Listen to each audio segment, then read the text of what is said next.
여러분, 안녕하세요.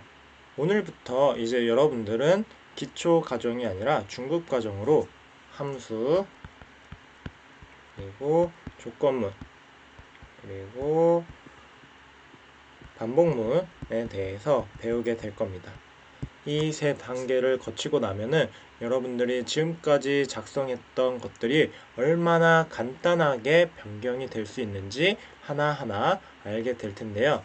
그 첫 번째 단계로 함수에 대해서 설명을 해주도록 하겠습니다. 여기 이 함수라는 단어는 여러분들이 이미 익숙하게 접하셨을 거라고 생각이 듭니다. 여러분들이 이 용어를 어디서 들었냐면 수학에서 많이 사용을 하셨을 거예요. 그래서 수학에서 이 함수라는 것은 굉장히 중요한데 이 컴퓨터에서도 마찬가지입니다. 이 함수라는 것은 굉장히 중요한 역할을 하고 있어요. 그래서 한번 같이 살펴볼 텐데 이미 여러분들이 수학으로 함수를 접했기 때문에 수학 내용을 바탕으로 여러분들한테 한번 설명을 해주고자 합니다. 자, 한번 함수에 대해서 설명을 할 텐데요. 여기 오른쪽에 그림을 한번 보세요. 여기 그림을 보시면은 이렇게 여러분들이 수학에서 많이 보던 그림이 나와 있습니다.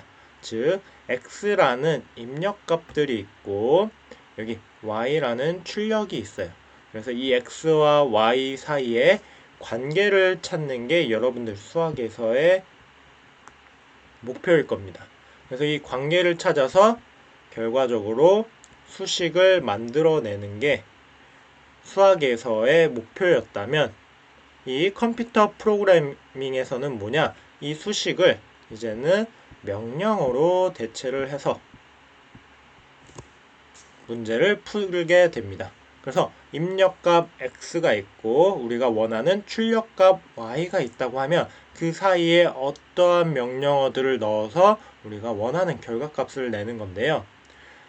지난번에 여러분들이 인공지능 활용하기 수업에서 티처블 머신을 활용해서 요 함수들을 사용해 봤는데 어떤 거냐? 입력으로 여러분들이 사진 데이터를 넣어줬습니다. 사진 데이터를 넣어줬고 그 사진 데이터를 바탕으로 컴퓨터는 출력을 이제 분류를 해주는 것을 만들어냈죠. 그러면 이 사이에 굉장히 수많은 명령어들이 있는데 그 명령어들은 우리가 생각하지 않고 이렇게 사진 데이터 넣고 분류를 해내는 작업들을 해봤는데요. 이제 함수를 여러분들이 직접 짜는 시간이 되겠습니다. 그래서 다른 사람이 짠 함수를 가져다가 사용하는 것이 아니라 이제는 여러분들이 원하는 형태로 함수를 짜는 법을 한번 가르쳐 주고자 합니다. 그래서 여러분들이 이번 시간을 통해서 함수를 어떻게 만들게 되는지 알게 될 거예요. 자, 한번 그러면 함수를 만들기 전에 함수명을 만들 때 유의할 사항을 한번 살펴보겠습니다. 변수를 만들 때도 변수명을 만드는 유의할 사항들이 있었는데요. 여러분들 함수명과 변수명을 만들 때 유의사항은 같다라고 생각을 하시면 됩니다. 그래서 함수명에서 안 되는 것들은 변수명에서도 안 되고요. 함수명에서 되는 거는 변수명에서도 됩니다.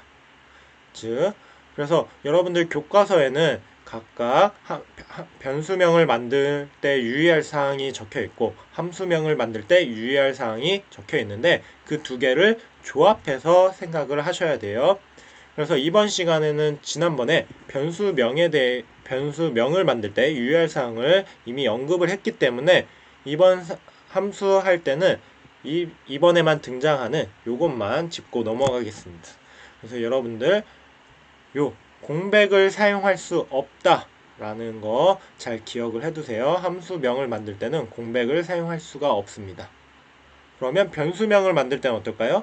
마찬가지예요. 변수명을 만들 때 그때는 이런 조건이 없었는데 마찬가지라는 겁니다. 변수명을 만들 때도 공백을 사용할 수가 없어요.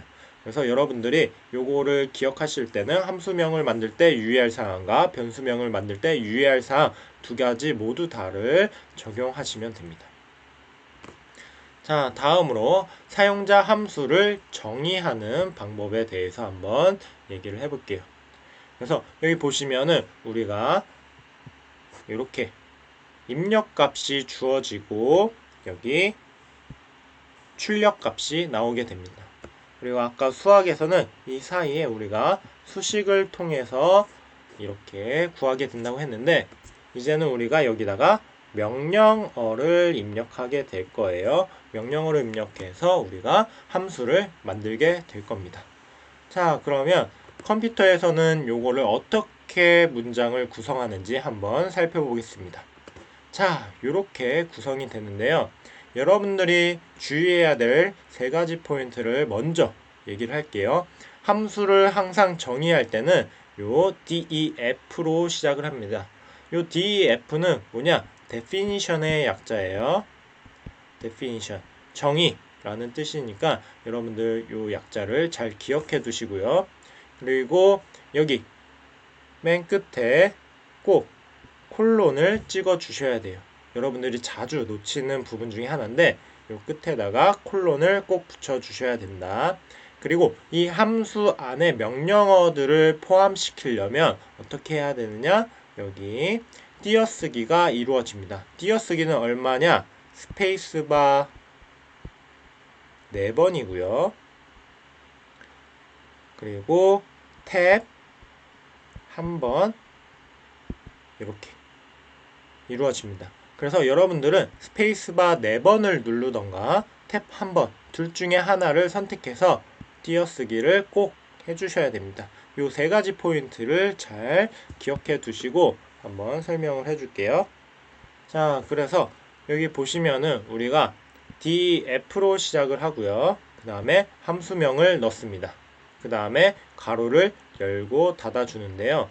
바로 요 함수명하고 가로 열고 닫는 요 형태가 함수라는 뜻이에요. 함수를 열고 닫고 여기에는 값이 들어가는데 우리가 어떤 값을 입력으로 주어질 때 요 값을 통해서 들어가게 되고요. 만약에 우리가 입력할 게 없다라고 하면 이 값은 적지 않으셔도 됩니다.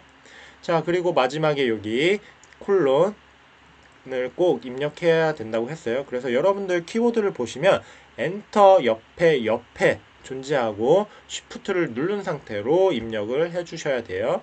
그리고 띄어쓰기 스페이스바 4번을 하든 탭을 1번을 하든 이렇게 띄어쓰기를 한 다음에 우리가 명령하고 싶은 그 명령들을 쭉 나열을 합니다. 자, 명령문이라고 해서 하나만 적는 게 아니라 이렇게 여러 가지를 다 적으실 수가 있어요. 그리고 나서 출력 값으로는 이렇게 return 수식 값으로 표현을 합니다. 그래서 요 옆에 있는 것과 비교를 해보자면 input은 값에 들어가게 되고요. function f 수식에 해당하는 부분은 이렇게 명령문으로 연결이 됩니다. 그리고 output fx 그러니까 우리가 결과적으로 얻고자 하는 y 값은 이렇게 return 수식 값으로 표현이 된다는 거예요.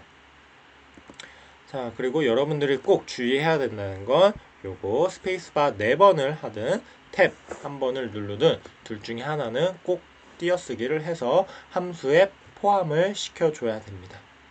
자, 근데 이 그러면 함수의 형태를 한번 볼게요. 함수의 형태는 이렇게 이루어집니다. 그래서 우리가 입력에 따라서 전달받는 값은 입력인데요. 입력에 따라서 입력이 있을 수도 있고 없을 수도 있겠죠. 출력도 마찬가지예요. 함수를 구성할 때 출력을 할 수도 있고 하지 않을 수도 있습니다. 그러한 경우에 따라서 우리는 총 4가지를 보게 될 거예요. 자, 입력을 하든 안 하든 2가지 방법, 출력을 하든 안 하든 2가지 방법. 그래서 2개 곱해서 4가지의 경우가 나오는데요. 그 각각의 경우를 한번 살펴볼게요. 자, 입력이 존재하지 않는 경우에는 어떻게 표현이 되느냐? 여기 함수명 다음에 가로 안에 아무것도 넣지 않습니다. 여기 보시면 이렇게 아무것도 넣지 않고요. 만약에 입력값이 있다라고 하면 이 가로 안에 우리가 넣고 싶은 값에 해당하는 것들을 여기 가로 안에 넣어주시면 돼요. 이 값들은 여러분들이 지난 시간에 배운 변수명의 형태로 이루어질 겁니다. 그래서 이따가 다시 한번 실습으로서 한번 보여주겠습니다. 자, 다음으로는 우리가 출력에 해당하는 부분인데요. 출력은 출력도 마찬가지예요. 있을 수도 있고 없을 수도 있어요. 만약에 출력이 없다라고 하면 이 return에 해당하는 부분이 이렇게 적히지 않습니다. 하지만 출력이 있다라고 하면 return이라는 것으로 이렇게 표현을 해준다는 거예요. 그래서 우리가 총 4가지로 이렇게 구분이 되니까 요 각각의 형태를 잘 기억을 해두시면 내가 입력이 있고 출력이 있다 라고 하면 이렇게 요 형태로 만들면 되겠구나 라고 여러분들이 생각을 하시면 될 것 같아요. 그래서 요 4가지의 경우를 잘 기억해 놓으시고, 자, 지금 얘기하는 건 우리가 함수를 정의하는 부분이에요. 그래서 정의한다는 것은 우리가 정리를 해 놓는 거지 실제로 실행이 되는 부분은 아닙니다. 실제로 실행이 되는 부분은 요 함수를 호출한다는 부분이 될 거고요. 함수를 정의한 그 상태를 우리가 함수 호출로 가져오게 됩니다.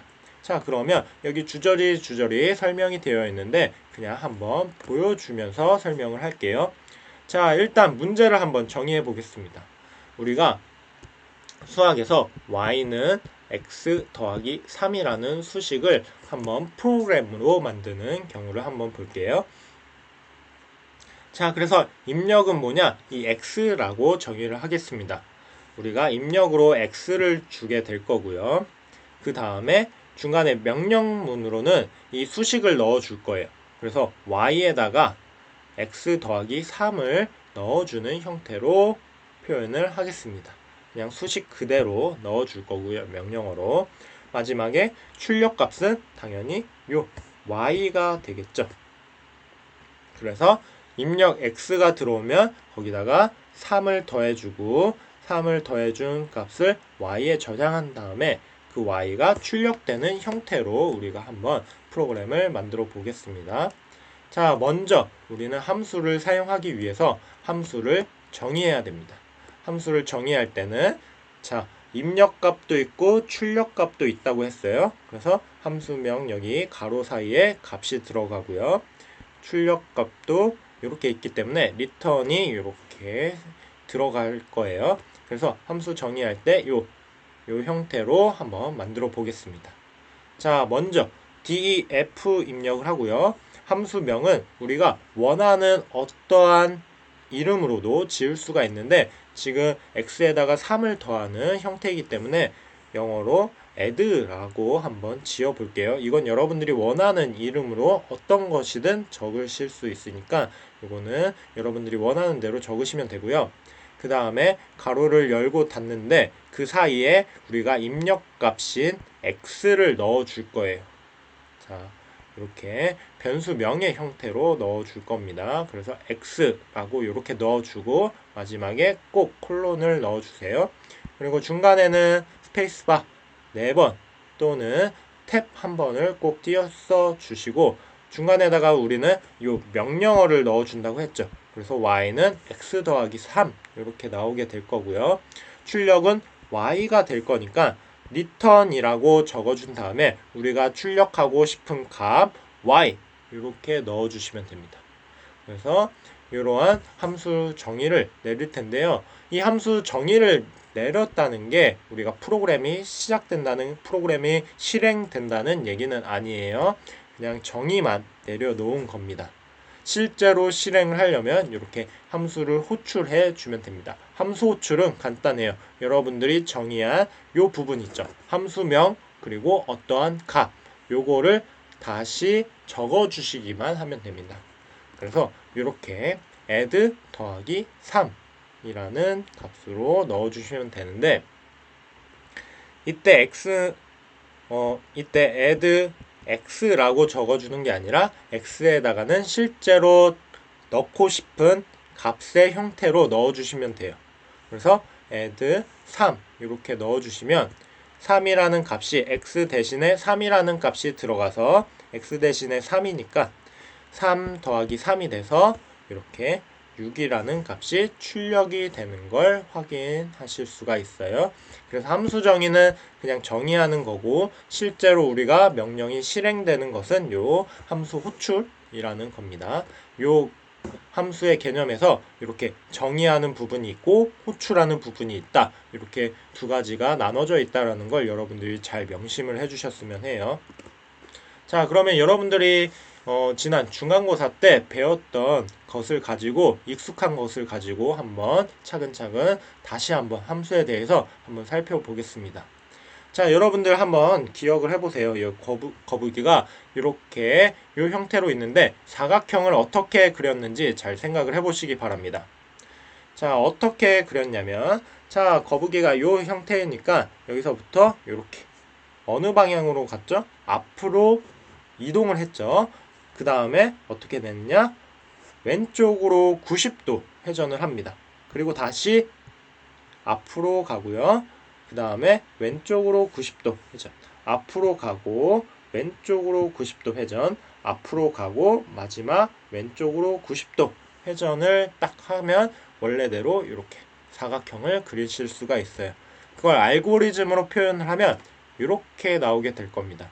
그래서 우리가 시작을 하게 되면 거북이를 생성할 거고요. 그 다음에 앞으로 100칸을 이동할게요. 여기를 임의의 값 100칸으로 설정을 해서 진행을 해볼게요.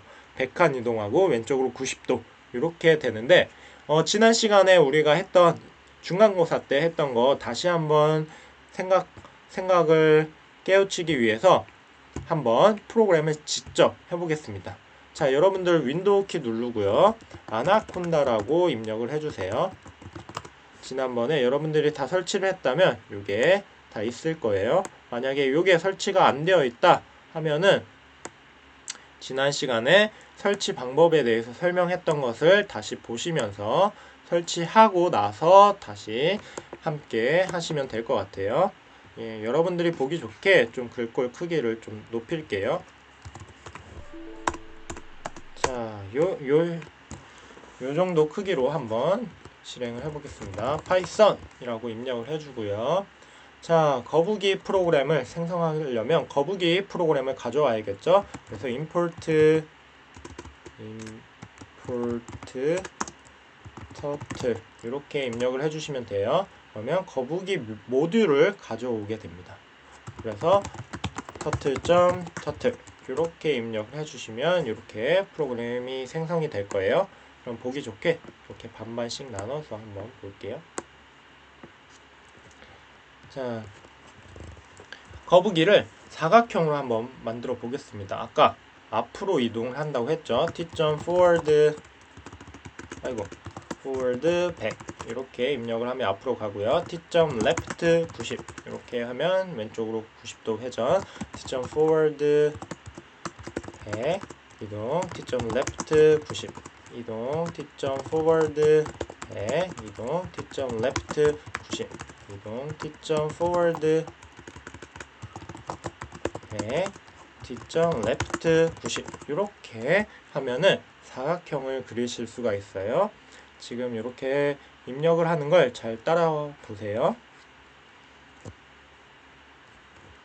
자, 아직 다 작성이 안 됐다고 하면 잠시 멈춘 다음에 다 작성이 된 뒤에 다시 다시 보시면 됩니다. 그러면 다음 단계를 한번 가볼게요. 자, 이제 지난번에는 이렇게 사각형 하나만 그리는 것들을 했는데 이제는 우리가 사각형을 여러 개 그리는 걸 한번 해볼게요. 그래서 다른 지점에서도 사각형을 한번 그려보겠습니다. 지금 여기 이렇게 사각형이 있는데 우리는 이 위에다가 다시 한번 사각형을 똑같이 그려볼게요. 자, 그러려면 일단 우리는 이동을 해야 되니까 그리지 않는 상태로 만들기 위해서 펜업을 한번 해줄 거예요. 그러면 그리지 않는 상태가 될 거고 t.goto라는 걸 이용해서 좌표값으로 이동을 해보겠습니다. 그래서 x의 좌표값은 0 그리고 y의 좌표값은 150으로 이렇게 이동을 해주고요. 다시 이제 우리는 그림을 그릴 거기 때문에 t.pendown 해서 그림을 그려줄게요.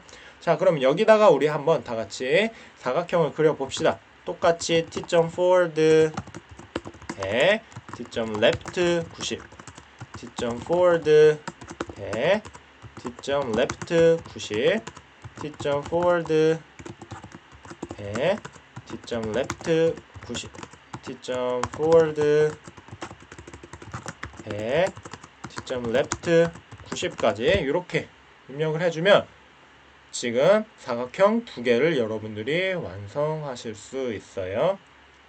자, 그러면 여기서 이제 우리 또 사각형을 이 두 개로 끝낼 수가 없죠. 더 그려봅시다. 이번에는 이렇게 두 개가 그려져 있는데 요거를 요 앞으로 이동해서 여기다가 한번 두 개씩 더 그려 볼게요. 자, 이렇게 얘기를 하면 여러분들이 이제는 조금씩 짜증이 나기 시작하셔야 됩니다. 그냥 성실히 그림을 그리는 게 아니라 선생님이 요렇게 여기다가 두 개 더 그려볼게요. 그러면 그 다음에 어떻게 할까요? 요 밑에다가 8개 한번 더 그려봅시다. 이렇게 계속 얘기를 할 거잖아요. 그럼 여러분들은 어떻게 되느냐? 이 사각형을 그릴 때마다 8번의 명령어를 입력해요. forward, left, forward, left 이렇게 해서 8개의 명령을 입력하는데 만약에 선생님이 이 사각형을 100개를 그려주세요 라고 얘기를 하면은 여러분들은 8개의 명령어를 입력해야 되니까 800번을 입력해야 됩니다. 근데 이거를 획기적으로 줄일 수 있는 방법이 바로 여러분들이 방금 전에 배웠던 함수라는 개념이에요. 그래서 우리는 함수라는 개념을 이용해서 요거 사각형을 한번 그려보도록 하겠습니다. 자, 그래서 def 함수를 만들 텐데 함수를 항상 만들 때는 이 def definition의 약자인 def라고 적어준다고 했어요. 그리고 scale 함수명은 여러분들이 원하는 대로 적을 수 있지만 여기 우리가 사각형을 만드는 거기 때문에 square라고 이름을 지어 볼게요. 그리고 가로 열고 닫고 우리가 특별히 입력값으로 뭘 줄 건 아니기 때문에 이렇게 가로만 입력을 하겠습니다. 그리고 마지막에 콜론을 넣어주시면 돼요. 그리고 엔터. 그 다음에 스페이스바 4번을 누르든 탭을 한번 눌러주든 둘 중에 하나를 꼭 해줘야 된다고 했어요. 탭은 여러분들 키보드 왼쪽에 있으니까 탭을 눌러서 한번 띄어쓰기를 해볼게요. 그리고 나서 여러분들이 앞에서 사각형을 그렸던 명령어 그대로 입력을 넣어주시면 돼요. 그래서 t.forward 100, t.left 90, t.forward 100, t.left 90, t.forward 100, t.left 90, t.forward 100, t.left 90 이렇게 총 8번의 명령어를 이 함수 안에 넣어주면 됩니다. 근데 요걸 입력하는 동안 여러분들 곰곰이 생각을 해보세요. 내가 분명히 t.forward 100이라고 입력을 했는데 지금 오른쪽에 거북이 그림이 움직였나 안 움직였나 한번 다시 생각을 해보시기 바랍니다. 즉 여기 함수 정의를 할 때는 어떠한 명령어도 실행이 되지 않아요. 그냥 정의만 내릴 뿐입니다. 그래서 정의하는 부분이 있고 호출하는 부분이 따로 있다고 했듯이 이렇게 명령어를 정의 내려줄 때는 어떠한 형태로도 이렇게 반영이 되지가 않아요. 그렇기 때문에 이 점 잘 기억을 해두시고 엔터를 눌러주시면 이렇게 원래대로 돌아오게 될 거예요. 자, 이 상태로 우리가 한번 호출을 해보겠습니다. 함수 호출 실제로 명령들을 실행해 볼게요. 그래서 스퀘어 하고 이렇게 가로 열고 닫고 해주면 이렇게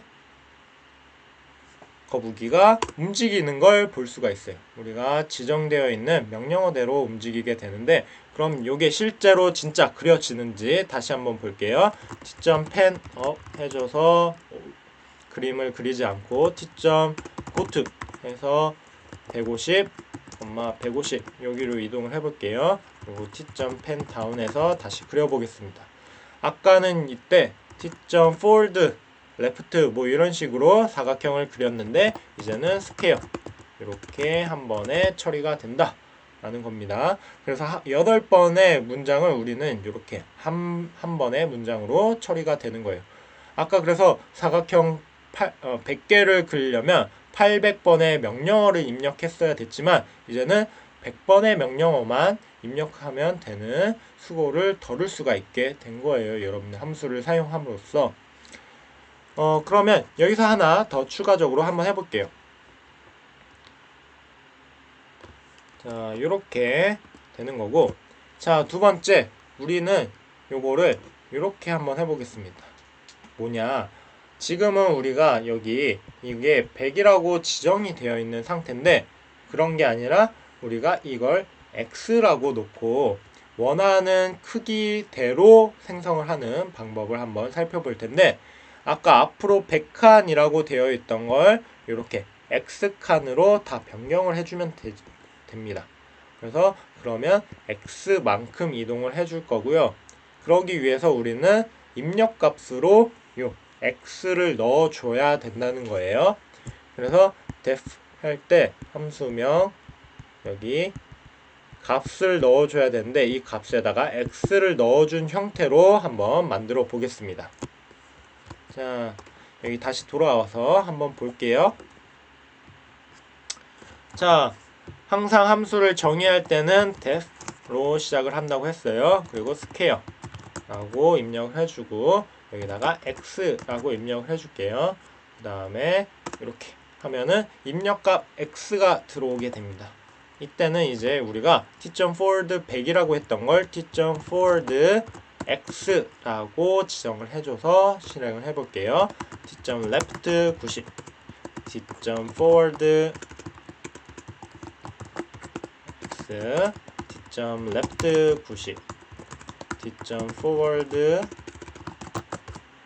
x, t.left 90, t.forward x, t.left 90 이렇게 입력을 해주시면 돼요. 그러면 우리가 x라는 변수를 통해서 진행이 됩니다. 자, 한번 볼게요. 자, 이때도 마찬가지예요. 정의할 때는 어떠한 거북이한테 영향을 미치지 않아요. 그냥 정의만 내려놓았을 뿐이에요. 명령어를 그냥 미리 적어 놨을 뿐이에요. 실제로 실행이 되는 건 아닙니다. 실제로 실행을 하려면 이렇게 square라고 입력을 해서 여기다가 값을 넣어주면 돼요. 그러면 한번 110이라고 입력을 해볼게요. 그러면 110만큼 그려지고 square 120 이렇게 넣어주면 120만큼 그려집니다. 스퀘어 130이라고 입력하면 이렇게 그려지고요. 스퀘어 10이라고 하면 이렇게 작은 사각형, 스퀘어 20 하면 이렇게 조금 더 큰 사각형, 이렇게 여러분들이 그리실 수가 있어요. 이렇게 재밌게 이렇게 그리다 보면은, 자, 여러분들 벌써 몇 개의 사각형을 그렸냐? 하나, 둘, 셋, 넷, 다섯, 여섯, 일곱, 여덟, 아홉, 벌써 9개를 그려봤습니다. 자, 아까 처음에 시작할 때를 생각해 보세요. 사각형 하나 그리기가 굉장히 힘들었는데 지금 재미있게 하다 보니까 벌써 사각형 9개를 그렸네요. 자, 이렇게 함수를 사용함으로써 여러분들은 훨씬 편하게 그림을 그리실 수가 있을 겁니다. 자, 여러 가지의 명령어를 이렇게 하나로 축약을 했기 때문에 훨씬 쉽게 프로그램이 가능해질 거예요. 그래서 지난번에 선생님이 얘기했던 걸 잘 기억해 주세요. 개발자라는 건 어떤 사람이 하는 거냐? 모든 일이 게으른 사람, 귀찮은 사람들이 하는 거예요. 그냥 성실하게 저 forward, left를 입력하는 사람들이 개발자가 되는 게 아니라 forward, left를 어떻게든 함자라도 줄일 수 있을까? 라고 고민을 좀 해보시는 관점에서 이 함수도 접근을 하시면 되겠습니다.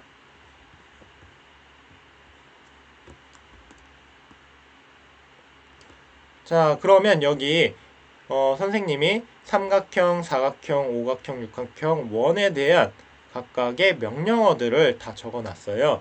요거를 보시고 한번 작성을 해보시기 바랍니다. 지금 앞에 배웠던 함수라는 개념을 가지고 요거를 한번 변경을 해보세요. 그리고 추가적으로 내가 좀 잘한다 싶은 학생들은 어떻게 하면 요 색깔도 내가 그림을 그리는 시점에 변경을 할 수 있을지 한번 고민을 해보시기 바랍니다.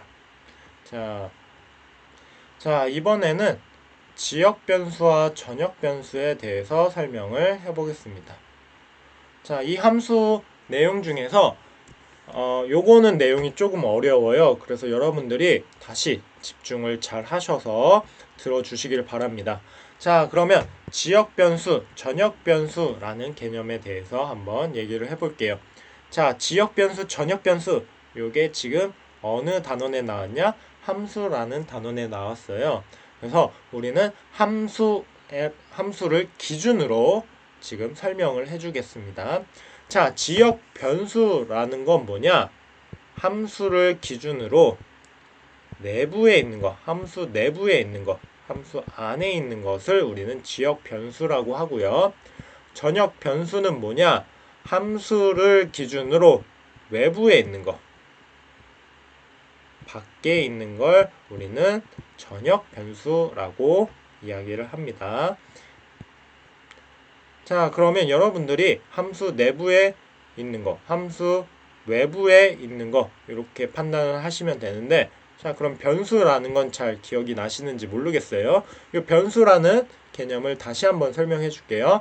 변수는 이렇게 생긴 꼴을 얘기합니다. 변수명, 그리고 등호가 있고 저장할 값 이렇게 되어 있는 거, 이렇게 생긴 것들이 우리는 변수라고 이야기를 해요. 자, 이렇게 생긴 게 함수 내부에 있다. 그러면 지역 변수. 이렇게 생긴 게 함수 외부에 있다. 하면 전역 변수라는 겁니다. 자, 그러면 지역 변수와 전역 변수가 어떻게 되는지 한번 구별을 먼저 해볼게요. 여기 왼쪽에 그림을 통해서 한번 살펴보겠습니다. 자, 여기 처음부터 등장을 하네요. 등호를 기준으로 오른쪽에는 저장하고 싶은 10이라고 적혀 있고 왼쪽에는 변수명 a라고 적혀 있네요. 요걸 바로 변수라고 하는데 지금 보시면 함수 밖에 있죠. 함수 밖에 있는 상태이기 때문에 이것을 우리는 전역 변수라고 얘기를 해요. 자, b는 어떨까요? b도 마찬가지예요.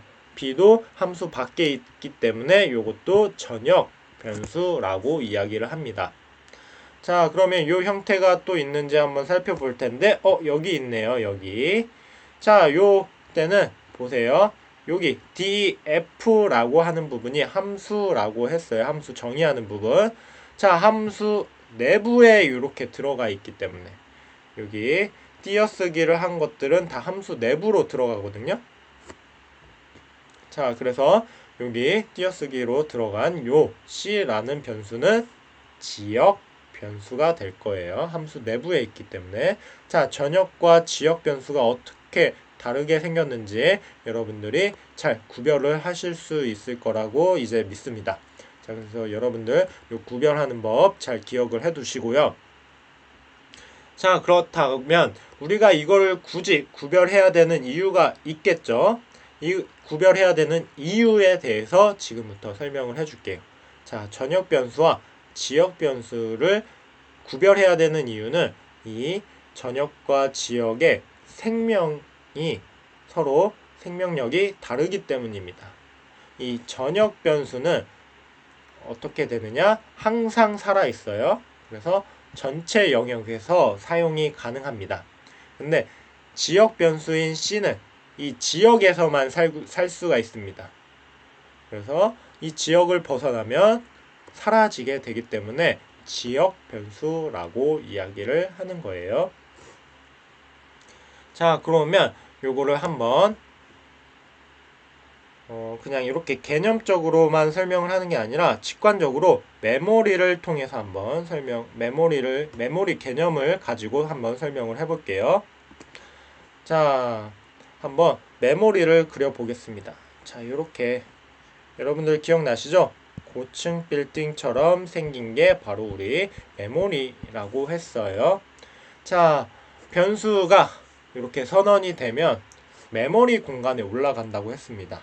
그래서 여기 설명을 해줄 텐데요. 그 전에 한 가지 여러분들이 프로그램에 대해서 좀 이해를 가지셔야 되는 것들을 한번 언급해주고 다시 메모리에 대해서 설명을 해줄게요. 자, 프로그램은 항상 이렇게 한 줄 한 줄씩 실행이 됩니다. 아까 전에도 지난번에도 설명을 했듯이 거북이 프로그램을 t.forward 하면 바로 앞으로 이동을 하고 t.left 하면 바로 left로 이동을 했죠. 이렇게 한 줄 한 줄씩 실행이 되는 게 프로그램이에요. 그래서 이렇게 한 줄 한 줄씩 실행이 되는데 이때 df라는 건 이렇게 함수 정의하는 부분인데 이 부분은 건너뛰게 됩니다. 아까도 요 df를 함수를 선언해서 우리가 거북이를 이동했을 때 보았듯이 t.이 안에 t.forward 100 이렇게 입력한다고 해서 거북이가 이동을 하지 않아요. 그냥 여기는 무시를 합니다. 그래서 여기에 한 줄을 실행하려고 해도 요거는 무시한 채로 진행이 돼요. 그래서 여기도 마찬가지로 df는 무시하고 뒤에 진행이 됩니다. 그러면 다음 줄은 요 곱하기겠죠. 이제야 함수가 실행이 되는 거예요. 곱하기에 들어가면 곱하기라는 정의되어 있는 부분을 찾아가서 여기 안에 있는 명령어들을 2개 실행하고 끝나게 되고요. 더하기도 마찬가지예요. 그 다음에는 더하기가 될 텐데 더하기는 다시 여기 가서 이렇게 실행이 된다 라는 걸 잘 명심을 해주시기 바랍니다. 자, 그래서 요 포인트 프로그램은 한 줄씩 실행이 된다. 그리고 df라고 정의되어 있는 부분은 건너뛴다. 실제로 함수가 호출되면 그 함수 정의된 부분을 찾아가서 그 안에 있는 명령어들을 한 줄 한 줄씩 실행한다. 요 3가지 포인트를 잘 기억해 두시기 바랍니다. 요 관점에서 다시 설명을 해줄게요. 자, 그러면 메모리를 한번 다시 그려보겠습니다. 자, 메모리는 고충 빌딩이 이렇게 생겼다고 했어요. 자, 첫 번째 a라는 변수가 실행이 될 거예요. 그럼 어떻게 되느냐? 메모리에 임의의 공간에 10이 들어가고 값이 그것을 a가 가리키게 될 겁니다. 자, 다음 줄 b를 실행하면 20이라는 값이 임의의 메모리에 들어가고 b가 거기를 가리키게 될 거예요. 자, 그 다음에 a 더하기 b를 하게 되면 어떻게 되느냐? 자, b라는 변수를 찾아가서 거기에 저장되어 있는 값 20을 가져오게 될 거고요. a라는 건 a라는 변수 명을 찾아서 10이라는 값이 저장되어 있구나. 이렇게 해서 2개를 더해 가지고 실제로 30이 출력이 될 겁니다. 즉 A, B 메모리상에 올라가 있는 A, B를 확인해서 값을 계산해서 출력을 해준 거죠. 자, 그 다음에 명령어를 실행하려고 했더니 df 건너뛴다고 했어요. 그래서 쭉 건너뛰게 될 겁니다. 이렇게 건너뛰고 그 다음에 여기서부터 실행이 될 거예요. 곱하기를 실행하면 아까 곱하기가 정의되어 있는 부분을 찾아간다고 했죠. 그리고 그 안에 있는 명령어들을 하나하나 실행이 될 텐데 자, 여기서부터 잘 보세요. 전역 변수와 지역 변수가 어떻게 다른지 여기서부터 집중을 해주시기 바랍니다. 자, 지역 변수 C가 실행이 될 텐데요. 일단 실행이 되기 전에 앞서서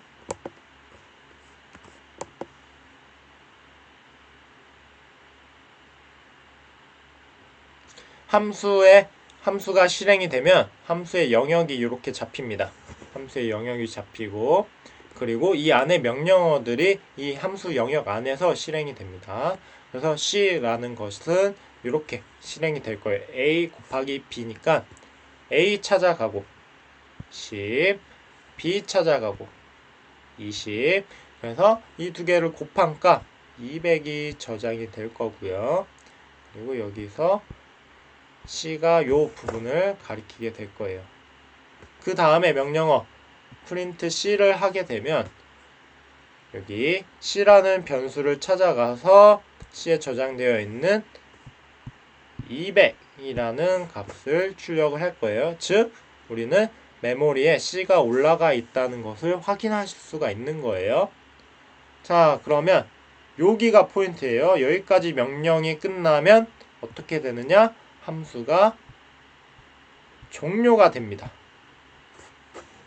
더 이상 여기에 있는 것들이 필요가 없게 된다는 뜻이에요. 이 함수는 이제 더 이상 사용하지 않는다. 이 명령어들은 더 이상 사용되는 것들이 아니다 라는 얘기예요. 그래서 함수가 종료된다는 건 어떤 의미를 갖느냐?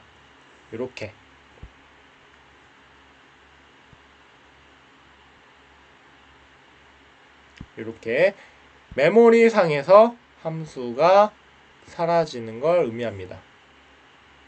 왜냐면 컴퓨터에서는 메모리는 굉장히 중요한 부분이에요. 어떠한 값들이 저장되는 건데 우리가 이렇게 간단한 프로그램은 다 실을 수가 있지만 우리는 엄청 복잡한 프로그램들을 다룹니다.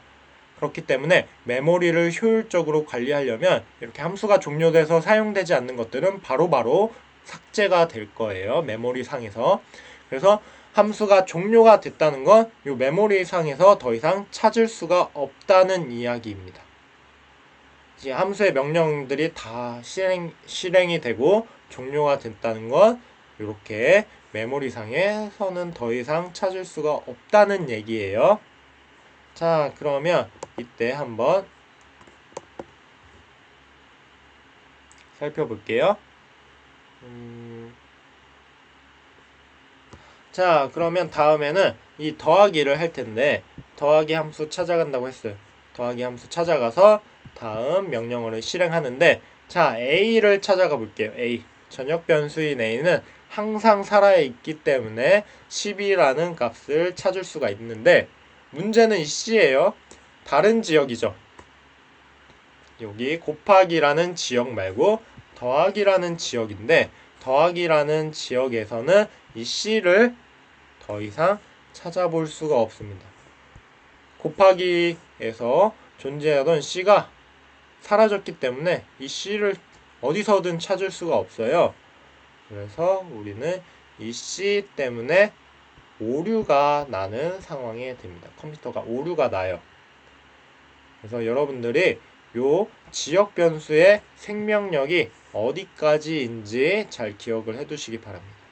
전역 변수는 어느 공간에서든 다 사용할 수 있어요. 함수 내부는 바뀌든 계속 사용할 수 있는데 요 함수 내부의 지역으로 들어갔던 요 변수는 그 지역 안에서만 사용이 된다 라는 거 잘 기억을 해두세요. 자, 그러면 이거에 대해서 한번 프로그램을 한번 살펴보겠습니다. 자, 윈도우 키 눌러주시고 아나콘다라고 입력을 해주세요. 자, 그러면 이렇게 프로그램 뜰 텐데 자, 요거대로 한번 입력을 해보면서 우리가 실제로 어떻게 되는지 한번 살펴볼게요.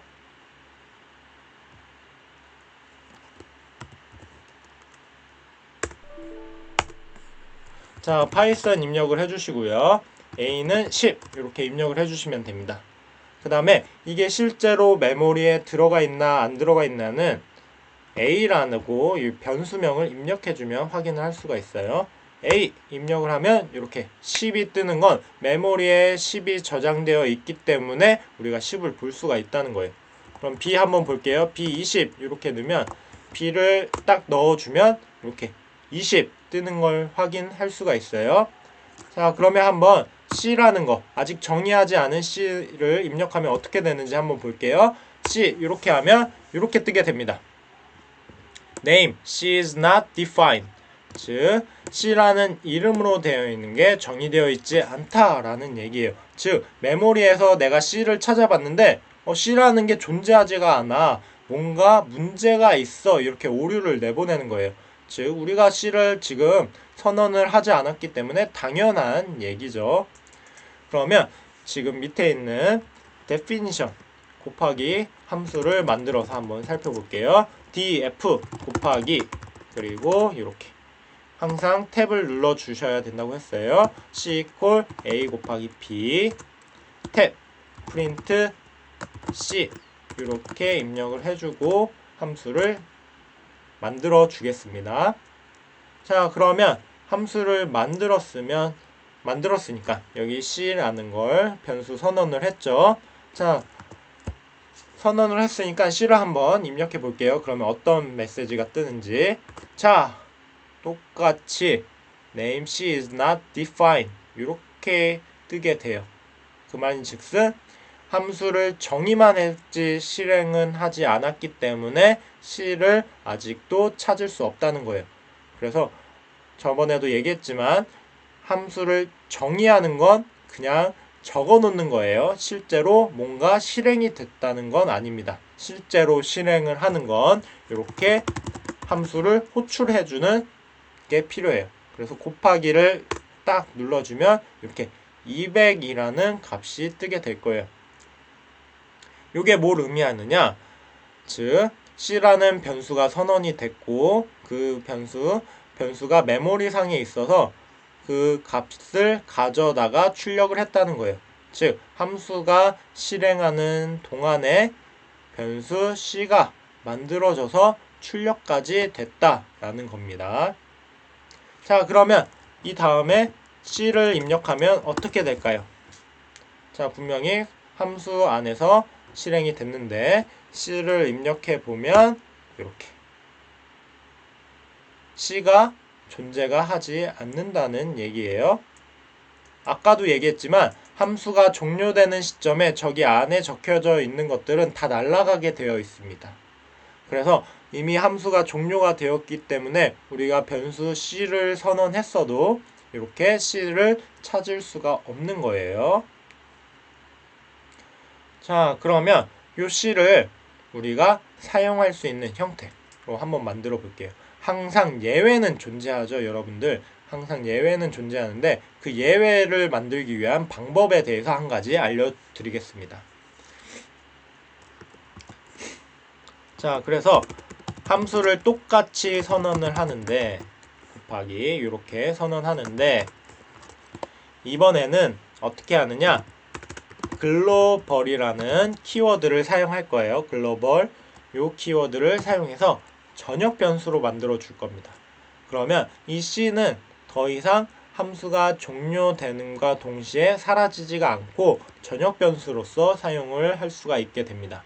글로벌 C 하고 C에다가 아까랑 똑같이 A 곱하기 B 요거 넣어주고 프린트 C 이렇게 넣어줄게요. 자, 그러면 뭐가 다른지 한번 봅시다. 지금 C를 입력하면 당연히 없겠죠. 함수를 정의만 했지 실행을 하지 않았기 때문에 당연히 C는 이렇게 찾을 수가 없을 거예요. 자, 근데 우리가 함수를 정의할 때 전역 변수로 만들어 놓았다고 했어요. 그러면 곱하기 하고 실행을 시키면 200이라는 값은 당연히 나오게 될 거고, 자, 그 다음에 C를 입력하면 어떻게 되는지 한번 봅시다. 아까는 함수가 종료된과 동시에 지역 변수 C는 사라졌다고 했는데 지금은 전역 변수 C로 만들어줬기 때문에 C를 입력을 해주면 이렇게 200이라는 값이 뜨는 걸 다시 확인하실 수가 있어요. 그래서 아까와 지금 다른 차이점을 잘 기억을 해두시기 바랍니다.